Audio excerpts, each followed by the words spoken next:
2025 ഇന്ത്യയെ കാത്തിരിക്കുന്ന ആദ്യത്തെ പരമ്പര ഇംഗ്ലണ്ടിനെതിരെയാണ്. 3 മത്സരങ്ങളടങ്ങിയ T20 ഏകദിന പരമ്പരകളാണ് ഇന്ത്യയും ഇംഗ്ലണ്ടും തമ്മിൽ കളിക്കുന്നത്. 5 മത്സരങ്ങളടങ്ങിയ T20 പരമ്പരയും 3 മത്സരങ്ങളടങ്ങിയ ഏകദിന പരമ്പരയുമാണ് ഇംഗ്ലണ്ടും ഇന്ത്യയും തമ്മിൽ കളിക്കുന്നത്. ഇവിടെ ഏകദിന T20 ടീമുകളുമായി ബന്ധപ്പെട്ട നിർണായക അപ്ഡേറ്റുകൾ തന്നെയാണ് പുറത്തു വന്നുകൊണ്ടിരിക്കുന്നത്. ടീം പ്രഖ്യാപനം അടുത്തു തന്നെ വരുമെന്നുള്ള സാഹചര്യത്തിൽ ടീമിന്റെ പ്ലേയിങ് കോമ്പിനേഷനുമായി ഉൾപ്പെടെയുള്ള അപ്ഡേറ്റുകളാണ് ഇന്നത്തെ വീഡിയോയിലൂടെ നിങ്ങളുമായി പങ്കുവയ്ക്കുന്നത്. വീഡിയോയിലേക്ക് കടക്കും മുൻപ് ഇതുപോലുള്ള ക്രിക്കറ്റ് അപ്ഡേറ്റുകൾക്കായി ചാനൽ ഇപ്പോൾ തന്നെ മറക്കാതെ സബ്സ്ക്രൈബ് ചെയ്തു വെച്ചേക്കുക.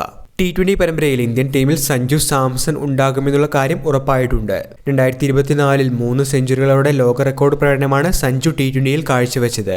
ഓപ്പണർ റോളിലേക്ക് എത്തിയതോടുകൂടി സഞ്ജു തന്റെ ഏറ്റവും മികച്ച ഫോമിലേക്ക് കൂടി ഉയർന്നിരിക്കുകയാണ്. ഈ സാഹചര്യത്തിൽ സഞ്ജു തന്നെയായിരിക്കും ഓപ്പണിംഗ് റോൾ കൈകാര്യം ചെയ്യുക. എന്നാൽ ഏകദിനത്തിലേക്ക് സഞ്ജുവിന് തിരിച്ചുവരാനായി സാധിക്കുമോ എന്ന് തന്നെയാണ് ആരാധകർ ഉറ്റുനോക്കുന്നത്. 56 മുകളിൽ ശരാശരി ഉണ്ടായിട്ടും ഏകദിനത്തിൽ സഞ്ജുവിന് വേണ്ടത്ര പിന്തുണ ലഭിച്ചിട്ടില്ല.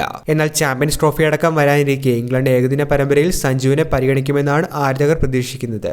നേരത്തെ ലഭിച്ചിരുന്ന റിപ്പോർട്ടുകൾ പ്രകാരം ഏകദിനത്തിൽ രോഹിത് ശർമ്മ, വിരാട് കോഹ്ലി, ജസ്പ്രീത് ബുംറ എന്നീ താരങ്ങൾക്ക് വിശ്രമമായിരിക്കുമെന്ന് തന്നെയാണ് പറഞ്ഞിരുന്നത്. എന്നാൽ സീനിയർ താരങ്ങൾക്കെതിരെ ഗംഭീർ ഇപ്പോൾ രംഗത്തെത്തിയിരുന്നു. ചാമ്പ്യൻസ് ട്രോഫിക്ക് മുന്നോടിയായി ഇന്ത്യക്ക് ആകെയുള്ള ഏകദിന പരമ്പര ആയതിനാൽ തന്നെ രോഹിത്, കോഹ്ലി താരങ്ങളോടും ഏകദിന പരമ്പരയിൽ ഉണ്ടാകണമെന്നുള്ള ഒരു സ്റ്റേറ്റ്മെന്റ് ഗംഭീർ നടത്തിയിട്ടുണ്ട് എന്നാണ് റിപ്പോർട്ടുകളിൽ പറയുന്നത്. ഇനി രോഹിത് ശർമ്മയ്ക്ക് വിശ്രമം അനുവദിച്ചാൽ തീർച്ചയായിട്ടും ആ റോളിലേക്ക് സഞ്ജു തന്നെയായിരിക്കും എത്തുക. സഞ്ജു ഓപ്പണിംഗ് റോൾ മികച്ച രീതിയിൽ കൈകാര്യം ചെയ്യുന്ന സാഹചര്യത്തിൽ രോഹിത്തിന് പകരം സഞ്ജുവിനെ തന്നെയായിരിക്കും ടീം ഇന്ത്യ ഓപ്പണർ റോളിലേക്ക് പരിഗണിക്കുക. സഞ്ജുവിന് ഏകദിന ടീമിലേക്ക് സെലക്ഷൻ ലഭിക്കാതിരിക്കുന്നതിന് പ്രധാന കാരണമായി ഇപ്പോൾ ചൂണ്ടിക്കാണിക്കുന്നത് അദ്ദേഹം വിജയ് ഹസാരെ ട്രോഫിയിൽ കളിച്ചിട്ടില്ല എന്നുള്ള കാരണമാണ്. കഴിഞ്ഞ ദിവസം ഇന്ത്യൻ മുൻ താരമായ ആകാശ് ചോപ്ര ഉൾപ്പെടെ ഇക്കാര്യം ചൂണ്ടിക്കാട്ടിയിരുന്നു. സഞ്ജുവിനെ സംബന്ധിച്ച് ചാമ്പ്യൻസ് ട്രോഫിയിലേക്കുള്ള ഡയറക്റ്റ് എൻട്രി ലഭിക്കേണ്ട സമയത്താണ് വിജയ് ഹസാരെ ട്രോഫിയിൽ അദ്ദേഹം പങ്കെടുക്കാതിരുന്നത്. പരിക്കുണ്ടായിരുന്നു എന്നുള്ള റിപ്പോർട്ടുകൾ കണ്ടിരുന്നുവെങ്കിലും ഇതിൽ സ്ഥിരീകരണവും ഉണ്ടായിരുന്നില്ല.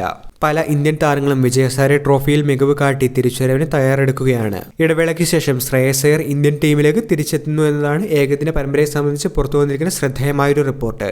സമീപകാലത്ത് ആഭ്യന്തര ക്രിക്കറ്റിൽ ബാറ്റ് കൊണ്ട് തിളങ്ങുന്ന ശ്രേയസ് അയ്യർ നായകൻ എന്ന നിലയിലും മികവ് കാട്ടുകയാണ്. മുംബൈയെ സെയ്ദ് മുഷ്താഖ് അലി ട്രോഫിയിൽ കിരീടത്തിലെത്തിക്കാനായി ശ്രേയസ് അയ്യർക്ക് സാധിച്ചിരുന്നു.